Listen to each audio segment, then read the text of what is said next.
Hello everyone, मैं हूं doctor शिखा और आपका स्वागत है मेरे यूट्यूब चैनल पे। तो आज इस वीडियो में मैं आपके साथ डिस्कस करूंगी लॉन्ग कोविड के बारे में। बताऊंगी कि इसे लॉन्ग कोविड बोला क्यों जाता है, ये होता क्या है, पोस्ट इंटेंसिव केयर सिंड्रोम किसे बोला जाता है, कोविड के बाद ये कौन सी नई दिक्कतें जो हैं होने लग गई है लोगों को, पेशेंट्स में। तो आज इन सब चीज़ों पे चर्चा करेंगे और साथ में बताऊंगी मैं आपको कि होम्योपैथी का क्या रोल है इसमें, किस तरह होम्योपैथी मदद कर सकती है इसमें। इन्हीं सब चीज़ों के लिए इस वीडियो को पूरा देखिए। अगर आप मेरे चैनल पे नए हैं तो फिर इस चैनल को सब्सक्राइब करना ना भूलें, ताकि ऐसी और इन्फॉर्मेटिव कंटेंट की जो नोटिफिकेशन है वो आपको टाइम टू टाइम मिलती रहे। और अगर वीडियो पसंद आए तो इसे दूसरों तक शेयर ज़रूर करिए और लाइक करना ना भूलें। तो चलिए स्टार्ट करते हैं।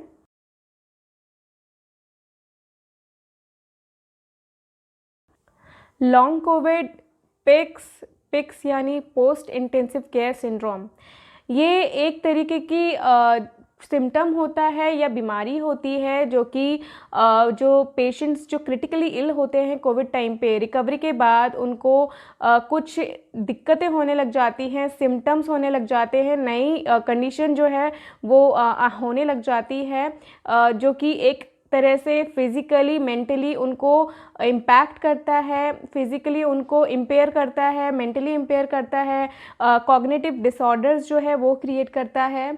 ये जो सारे सिम्टम्स हैं ये जब भी वो कोविड पेशेंट जो है वो बीमारी से रिकवरी की तरफ जाता है, उसके बाद ये जो सारी चीज़ें हैं वो देखने को मिलती हैं। कुछ सिम्टम्स जो हैं वो परसिस्ट कर जाते हैं और ये दिक्कत जो है वो साल भर तक रह सकती है, कुछ महीने से साल भर तक जो है कोविड के रिकवरी के बाद कुछ महीने से साल भर तक ये दिक्कत रह सकती है।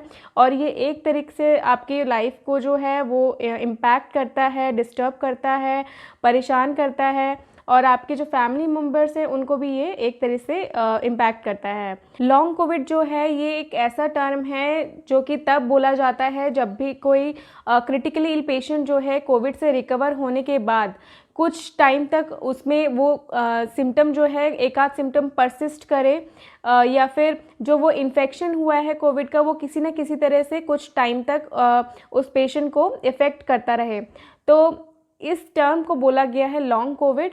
और इसका एग्जाम्पल की तरह हम बोल सकते हैं कि कुछ पेशेंट्स हैं जिनको रिकवरी के बाद एक्यूट रेस्पिरेटरी डिस्ट्रेस सिंड्रोम जो है इसकी दिक्कत होने लग गई है, जिसमें कि पेशेंट का जो इन्फ्लेमेशन है बॉडी में वो बढ़ जाता है और जो इम्यूनिटी है वो कहीं ना कहीं सप्रेस हो जाती है। तो ये प्रॉब्लम जो है, कॉम्प्लिकेशन बोल सकते हैं, कुछ टाइम तक ये रहती है पेशेंट के अंदर। हाई रिस्क की बात करें कि ये जो पोस्ट कोविड कॉम्प्लिकेशंस हैं या फिर ये लॉन्ग कोविड की प्रॉब्लम जो है ये किन को ज़्यादातर हो सकता है, तो हाई रिस्क में आते हैं वो लोग जो कि आईसीयू में एडमिट हुए हैं कोरोना की वजह से, जिनको वेंटिलेटर का यूज़ करा गया है, आर्टिफिशियली उनको ऑक्सीजन जो है प्रोवाइड करी गई है, स्टेरॉइड्स पे रखा गया है काफ़ी टाइम तक, या फिर सिडेटिव्स जो हैं वो दी गई हैं। तो ये जो सारे लोग होते हैं वो हाई रिस्क कैटेगरी में आती हैं लॉन्ग कोविड के हिसाब से। ये जो पोस्ट कोविड-19 के कॉम्प्लिकेशंस हैं ये एक तरह से सिमिलर हैं पोस्ट सार्स के कॉम्प्लिकेशन से। ये किस तरह, जो सार्स जो होता है, पोस्ट कोविड सार्स जो होता है, उनमें भी कुछ लोगों में रिकवरी के बाद कुछ सिम्टम्स देखे गए जो उन्हें लंबे टाइम तक इस बीमारी के बाद थे, जैसे कि बहुत जल्दी थकान हो जाना, बहुत ज़्यादा वीकनेस होना और सर दर्द रहना, इसके साथ साथ उनको सोते हुए सांस में प्रॉब्लम आना। तो ये सारी पोस्ट कॉम्प्लिकेशंस जो हैं बनी रही थी सार्स में, और यही चीज़ जो है अब कोविड में भी देखा जा रहा है। इसके ऊपर कुछ स्टडीज़ की गई कि ये पोस्ट कोविड कॉम्प्लिकेशंस क्या हैं, क्यों हो रही हैं। तो स्टडीज़ में ये रिवील हुआ कि जो भी कोरोना इफेक्टेड पेशेंट्स हैं 87% पेशेंट्स जो हैं उनमें जो भी सिम्टम्स आए थे कोरोना के टाइम पे, कोविड के टाइम पे, वही सिम्टम उनमें से एक या ज़्यादा सिम्टम उसके कुछ टाइम तक उनमें रहे थे। जो भी पहला सिम्टम आया था उसके बाद से लेकर 60 दिन तक उनमें एक या एक से ज़्यादा सिम्टम जो है वो परसिस्ट किया था। ऑल्दो उनकी रिकवरी हो गई थी, बट उसके कुछ टाइम बाद भी, कुछ दिन बाद, 1-2 महीने तक उनमें वो सिम्टम्स जो है वो देखे गए थे। और इसी के अलावा स्टडीज़ में ये भी देखा गया है कि जो 90% लोग हैं जिनको कोविड हुआ था उनमें भी जो ये पोस्ट कोविड मैनिफेस्टेशंस हैं ये देखी गई हैं। और 10% ऐसे लोग हैं जिनमें कि माइल्ड केसेस थे या एसिम्टोमेटिक केसेस थे और उनमें रिकवरी के बाद कोई इतने कॉम्प्लिकेशंस या सिम्टम्स जो हैं वो नहीं देखे गए, वो फुली रिकवर्ड हो गए थे। बट जो ये 90% लोग हैं, पेशेंट्स हैं, इनमें कुछ सिम्टम्स जो हैं वो आगे तक देखे गए, कुछ महीने तक लास्ट करा, किसी को कुछ साल भर तक लास्ट करा। ये कॉम्प्लिकेशंस जो हैं ये थकान हो सकती है या फिर वीकनेस हो सकती है, ये कुछ टाइम तक रही हो। इसके अलावा क्रिटिकल कॉम्प्लिकेशंस की बात करें तो इसमें स्ट्रोक आ जाता है, पल्मोनरी फाइब्रोसिस आ जाता है, मायोकार्डाइटिस आ जाता है। तो इन सब चीज़ों की जो दिक्कतें हैं ये कुछ टाइम तक पेशेंट्स में देखा गया है।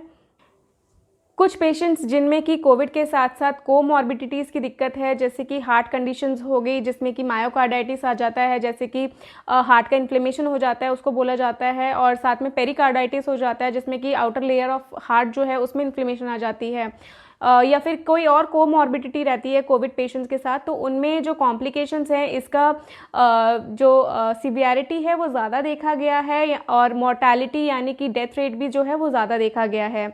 जो यंगर अडल्ट होते हैं उनमें भी पोस्ट कोविड जो अगर वो क्रिटिकली इल हुए हैं कोविड की वजह से, तो उनमें पोस्ट कोविड कॉम्प्लिकेशंस में मायोकार्डाइटिस की दिक्कत जो है वो देखी गई है। इसके साथ साथ सीवियर कोएगुलोपैथी जो है ये भी देखा गया है कोविड निमोनिया के केसेस में, जो कि एक खून का डिसऑर्डर होता है। तो पोस्ट रिकवरी जो है पेशेंट्स में ये सारी कुछ सीवियर कॉम्प्लिकेशंस देखी गई हैं, कुछ माइल्ड सिम्टम्स जो हैं वो परसिस्ट करते हैं, ये देखा गया है। इन सब चीज़ों में होम्योपैथी कैसे मदद कर सकती है? होम्योपैथी जो है ये एक टोटलिटी ऑफ सिम्टम्स के बेसिस पे काम करती है। ये डिजीज़ को क्योर नहीं करती, बल्कि जो सिम्टम्स होते हैं पेशेंट को एज ए होल ये ट्रीट करती है ऑन द बेसिस ऑफ सिमिलिया सिमिलिबस क्यूरेंटर के लॉ पे, जिसमें कि लाइक क्योर्स लाइक, इसका मतलब ये होता है। तो फिर टोटलिटी ऑफ सिम्टम्स जो होते हैं पेशेंट के, उसके हिसाब से होम्योपैथी कई केसेस में हेल्पफुल हो सकती है। इसमें कई मेडिसिन हैं जो कि हम इस केस में यूज़ कर सकते हैं। इस वीडियो में आपको कुछ एग्जांपल्स दूंगी। सबसे पहली मेडिसिन जो है वो है जेल्सीमियम जो होती है ये आपके बेसिकली नर्वस सिस्टम जो होता है उसमें एक्ट करती है। बहुत ज़्यादा थकान होती है, वीकनेस होती है, उसमें ये बहुत अच्छा काम करती है। अगर कोविड के बाद आपको ये सिम्टम्स हो रहे हैं, मसल कोऑर्डिनेशन में आपको दिक्कत हो रही है या फिर नर्वस कोऑर्डिनेशन में कोई दिक्कत हो रही है, तो फिर उसमें भी ये हेल्प करती है। इसके साथ साथ पेशेंट जो है बहुत ज़्यादा क्वाइट रहता है और अकेले रहने का मन करता है पेशेंट का, ज़्यादा घुलता मिलता नहीं है किसी से। तो इन सब सिम्टम्स के हिसाब से आप ये मेडिसिन जो हैं दे सकते हैं और इस केस में ये हेल्पफुल भी हो सकती है। अगली मेडिसिन जो पोस्ट कोविड जो है कॉम्प्लिकेशंस या फिर लॉन्ग कोविड में हेल्प कर सकती है, ये है फॉस्फोरिक एसिड। फॉस्फोरिक एसिड का एक मार्क सिम्टम होता है, ये है डेबिलिटी। इसका एक बहुत इंपॉर्टेंट सिम्टम होता है, बहुत ज़्यादा प्रोस्ट्रेशन होती है, थकान हो जाती है, और डेबिलिटी भी मेंटली एग्जॉस्शन जो है वो पहले आती है और फिर उसके बाद शरीर की थकान जो होती है, फिजिकल एग्जॉशन, वो उसके बाद आती है। तो इसमें पेशेंट जो है वो बहुत ज़्यादा मेंटली एग्जॉस्ट हो जाता है। डेबिलिटी जो है वो फिजिकली मेंटली दोनों तरह से इफेक्ट करती है। उसके हाथ पैरों की बात करें तो हाथ पैर बहुत ज़्यादा एक्सट्रीमिटीज़ ठंडे रहते हैं पेशेंट के।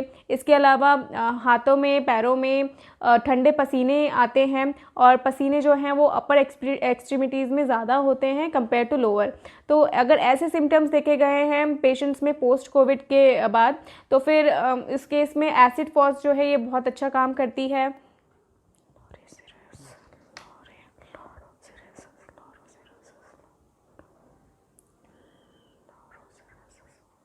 अगली मेडिसिन है लोरोसिरेसिस।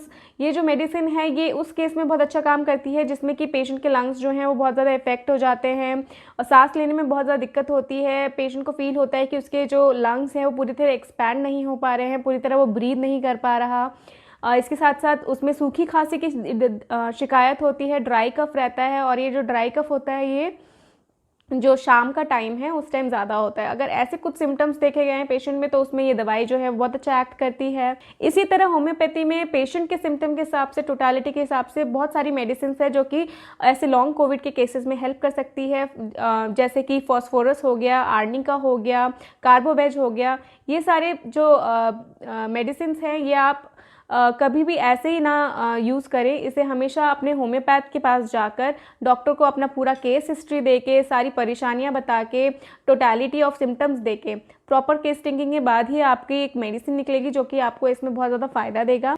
तो इस वीडियो में मैंने आपको ये कुछ एग्जाम्पल्स बताए थे कि होम्योपैथी किस तरह इन सिम्टम्स में हेल्प कर सकती है पेशेंट की।